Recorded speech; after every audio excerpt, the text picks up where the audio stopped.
दोनों की प्रेम कहानी एकदम फिल्मी थी।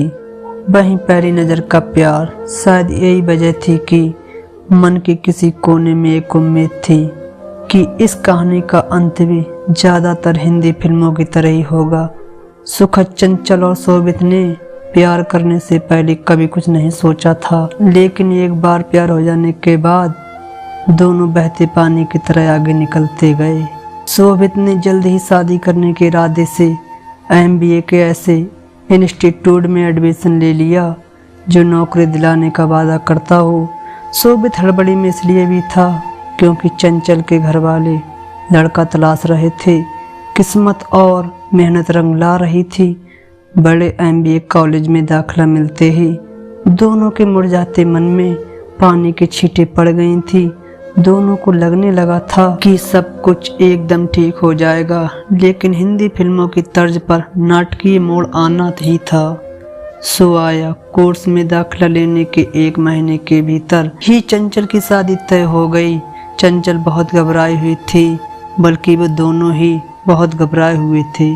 जी में आ रहा था कि फौरन भाग कर शादी कर लें, लेकिन नौकरी नहीं थी और इसी वजह से दोनों के बढ़ते कदम ठिठुर जाते थे।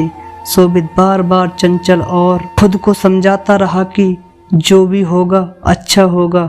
दोनों की बात भी हुई कि शादी के बाद अपने अपने घरों में करेंगे, लेकिन हर बार की कोशिश जाती उम्र, हैसियत, बेरोजगारी जैसी वजहों की भेंट चढ़ जाती।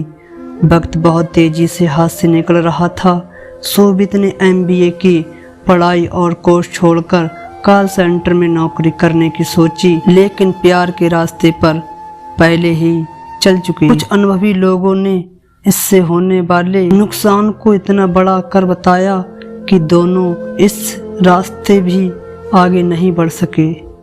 दोनों ने प्यार तो कर लिया था, लेकिन उसके आगे की बातें नहीं सोची थीं। यही वजह थी कि प्यार के सफर पर निकल जाने के बाद जब बात शादी की आ रही थी तो कभी चंचल को अपने भाई बहन की शादी का डर सता रहा था, तो कभी शोभित को परिवार की इज्जत और भविष्य की चिंताओं का काला खौफ। समय ऐसे बीत रहा था जैसे वह काले तेज घोड़े पर सवार हो, रुकने का नाम ही नहीं ले रहा था। रुकता भी तो कैसे, उसका काम ही है लगातार चलना।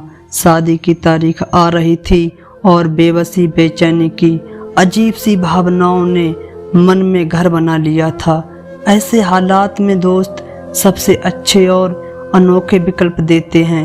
चंचल और शोभित को भी कई सुझाव मिले। चंचल की शादी का दिन आते आते हर बड़े से छोटे मंदिर तक नंगे पांव जाने और 101 रुपए का प्रसाद चढ़ाने का वादा भगवान से मैं कर चुका था, पर महंगाई के इस दौर में 101 रुपए से होता क्या है, शायद भगवान को भी ये मंजूर नहीं था।